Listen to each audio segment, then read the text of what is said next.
आमिर नाम के शहर में सोफिया अपने माँ के साथ रहा करती थी। उसको एक बहन थी जिसका नाम था एपेक। दोनों भी बहनें दिखने में बड़ी खूबसूरत थी। उनकी खूबसूरती का कोई मोल नहीं था। एक दिन सोफिया जंगल में लकड़ियाँ लाने के लिए चली जाती है। वहाँ जंगल में जाकर सोफिया पर्याप्त लकड़ियाँ तोड़ लेती है और घर जाने के लिए निकलती है। तभी उसे रास्ते में एक बूढ़ा आदमी बैठा दिखाई देता है। सोफिया उसके पास जाकर, क्या हुआ है बाबा, आप यहाँ ऐसे क्यों बैठे हो? बेटी, मैं बहुत थक गया हूँ और मुझे बहुत प्यास लगी है, इसलिए मैं कब से यहाँ पे बैठा हूँ।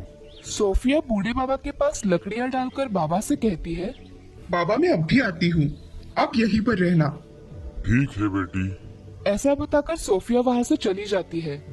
जंगल में पानी की खोज करते करते वो एक बड़े तालाब के पास पहुँच जाती है।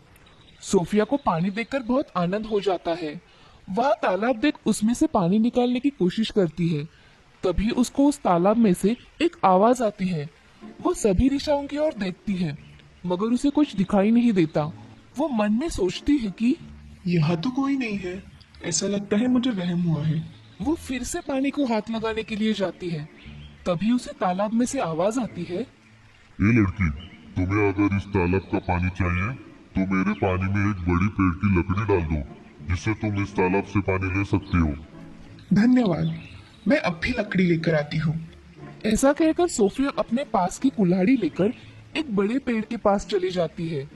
वो उस पेड़ की एक बड़ी लकड़ी तोड़कर उसे घसीटते हुए तालाब के पास आती है। सोफिया बड़ी लकड़ी पानी में डाल देती है। तालाब में लकड़ी डालने के बाद 1 मिनट में ही वो लकड़ी गायब हो जाती है। ये सब देख सोफिया बड़ी हैरान हो जाती है। तभी उसके सामने एक मिट्टी का मटका पानी से भरा हुआ आ जाता है। तभी सोफिया वो मटका हाथ में लेकर तालाब से कहती है, हे जादुई तालाब, मुझे पानी देने के लिए धन्यवाद। ऐसा कहकर सोफिया वहाँ से चली जाती है और जंगल के उसी रास्ते पर आकर रुक जाती है जहाँ बूढ़ा आदमी थका हुआ बैठा था। सोफिया को देख बूढ़ा आदमी बहुत खुश हो जाता है। ये लो बाबा पानी, इसे पी लीजिए, इससे आपको अच्छा लगेगा। दो बेटी जल्दी, बहुत प्यास लगी है। ऐसा कहकर बाबा मटकी का पानी पी लेते हैं और पानी पी लेने के बाद बाबा सोफिया को एक बार देखते हैं और मन में मंत्र बोलते हैं। तभी वहाँ एक प्रकाश हो जाता है और उनके हाथों में एक सिक्का आ जाता है। वो देख सोफिया उन्हें आश्चर्य से देखती है। तभी बाबा सोफिया से, ये लो बेटी, ये सिक्का तुम्हारे लिए, क्योंकि तुमने आज मेरी मदद की है। और ये कोई आम सिक्का नहीं है, ये एक जादुई सिक्का है। तुम्हें आज के बाद किसी भी चीज की कोई कमी नहीं होगी। तुम्हें जो भी चाहिए तुम इस सिक्के से मांग सकती हो। बाबा मुझे कुछ नहीं चाहिए, हम खुश हैं। मेरे मुश्किल हालातों में तुमने मेरी मदद की, इसलिए मैं तुम्हें ये तोहफे के तौर पर देना चाहता हूँ। इसे रख लो बेटा, ना मत कहो। बाबा ने ऐसा कहते ही सोफिया ना नहीं कह पाई और उसने वो सिक्का बाबा के पास से ले लिया। तभी बाबा सोफिया से, बेटी, जब भी तुम्हें किसी भी चीज की जरूरत होगी तुम आंखें बंद करके इस सिक्के से मांग लेना। ये सिक्का तुम्हारी सारी इच्छाएं पूरी करेगा। ऐसा कहकर बाबा वहाँ से चले जाते हैं। सोफिया भी अपनी लकड़ियाँ उठाकर घर की ओर चली जाती है। घर आकर सोफिया वो सिक्के को अलमारी में रख देती है और अपने काम करने लग जाती है। तभी एपेक कुछ काम से अलमारी खोलती है तो उसे सुंदर और चमचमाता सिक्का दिखाई देता है। वो सिक्के को देख चकित हो जाती है और सोफिया से पूछती है, दीदी ये सिक्का कहाँ से आया? मैंने तो इसे आज तक घर में नहीं देखा। अरे इपिक, ये सिक्का जादुई है। ये मुझे जंगल में एक बाबा मिले थे, उन्होंने दिया है। जादुई? यानी कि ये हर एक इच्छा पूरी कर देता है? हाँ एपिक, इस सिक्के को हाथ में लेकर जो भी मांगोगी वो तुम्हें मिल जाएगा। चलो ना दीदी, हम इसे कुछ खाने के लिए मांग कर देखते हैं। बहुत दिनों से अच्छा खाना ही नहीं खाया। ठीक है। ऐसा कहकर सोफिया वो सिक्का हाथ में लेती है और मन ही मन खाने का सामान मांगती है। तभी वहाँ बहुत बड़ा प्रकाश फैल जाता है और उसके सामने खाने के बहुत सारे पकवान आ जाते हैं। ये सब देख एपेक बहुत खुश हो जाती है और खाने पे टूट पड़ती है। ये सब देख सोफिया बहुत खुश हो जाती है। अब दोनों बहनें खाना खाकर सो जाती है। अब हर दिन सोफिया और उसकी बहन के लिए स्पेशल दिन हुआ करता था, जब जो चाहे वो मांग लिया करती थी। ऐसे ही कुछ दिनों में गांव में खाने का अकाल पड़ने लगा और लोग भूख से तड़पने लगे थे। उनकी सहायता करने के लिए कोई आगे नहीं आ रहा था। एक दिन सोफिया की माँ स्टेला उससे कहती है, बेटी, हमें इस सिक्के की बदौलत बहुत कुछ मिला है। मुझे अब ऐसा लगता है कि इस सिक्के की मदद से हमें गरीबों को खाने का सामान और उसके साथ कपड़े भी बांटने चाहिए। अरे माँ, तुम्हारा विचार तो बहुत अच्छा है। हम आज से ही गरीबों की मदद कर देंगे, उनको खाने का सामान तथा कपड़े भी देंगे। चलेगा ना माँ? अरे तुमने बहुत अच्छा निर्णय लिया है। मैं तुम्हारे साथ हमेशा रहूंगी। धन्यवाद माँ। चलो अब चलते हैं। सोफिया वो जादुई सिक्का लेकर एक कमरे में चली जाती है और सब लोगों के लिए खाना मंगवाती है। तभी वहां बहुत सारा खाना आ जाता है और कुछ कपड़े और फल भी आ जाते हैं। ये सब देख सोफिया बड़ी खुश हो जाती है और वो स्टेला से, माँ, अब हम इस खाने को हमारे घर के सामने रखकर सब लोगों को बांटेंगे। हाँ ठीक है, चलो हम दोनों तुम्हारी मदद करते हैं। स्टेला और एपिक दोनों भी सोफिया को मदद कर रहे थे।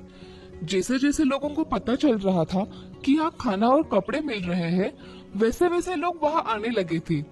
कुछ लोग बात कर रहे थे, अरे भाई राम, इस टेलर के पास इतना पैसा कैसे आया? मुझे तो कुछ समझ में ही नहीं आ रहा है। अरे भाई श्याम, तुम आम खाओ, गुठलियाँ क्यों गिन रहे हो? हाँ, ये भी सही बात है। जाने दो, हमें क्या करना है। ऐसा कहकर वो दोनों खाना लेकर और कपड़े लेकर वहाँ से चले जाते हैं। कुछ समय में स्टेला को समझ में आता है कि पूरा खाना खत्म हो चुका है। तभी स्टेला सोफिया से, बस हो गया सोफिया, अब खाना थोड़ा भी नहीं बचा है। हम कल दूसरा दे देंगे। माँ, ये एक औरत रह गई है, बाकी सब खत्म हो गए। उनके पास छोटे छोटे बच्चे भी हैं।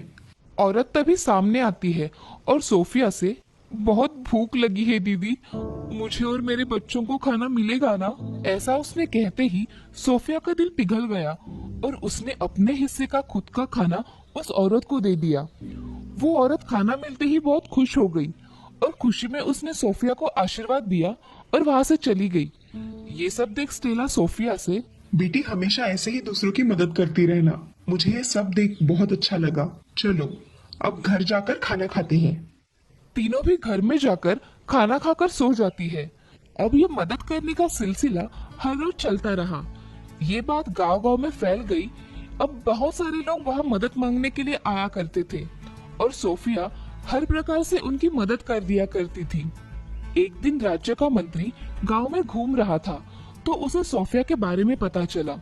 सोफिया के मददगार स्वभाव और उसकी नेकी के बड़े चर्चे उसने सुने। वो उसे देखने के लिए उसके घर के बाहर, जहां लोगों को खाना बांटा जा रहा था, वहां जाकर लाइन में खड़ा रहा। उसने सभी लोगों से उसके लिए तारीफें सुनी थी। जब मंत्री ने सोफिया को देखा तब उसे सोफिया राजकुमार के लिए बहुत पसंद आ गई और वो तुरंत महल में संदेश भिजवा देता है। कुछ दिनों में राजकुमार खुद सोफिया से मिलने आते हैं। तभी पहली ही पसंद में सोफिया राजकुमार को पसंद आ जाती है। जी, मैं आपसे बात कर सकता हूँ? हाँ कहिए, क्या बात करनी है आपको? मैं इस राज्य का राजकुमार अमर्त्य सेन हूँ। मैं आपसे शादी करना चाहता हूँ।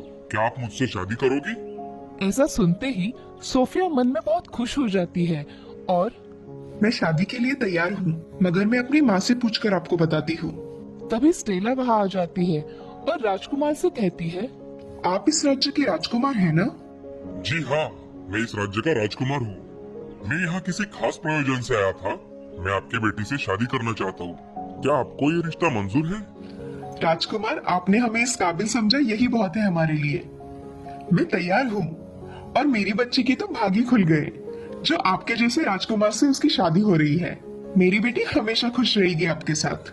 ये बात सुनकर राजकुमार खुशी खुशी वहां से चला जाता है और कुछ दिनों बाद सोफिया और राजकुमार अमर्त्य सेन की शादी हो जाती है। अब वो उनके राज्य में खुशी खुशी रहने लगते हैं। राजकुमारी सोफिया अभी भी जादुई सिक्के का इस्तेमाल करके गरीबों की और जरूरतमंदों की मदद करती है।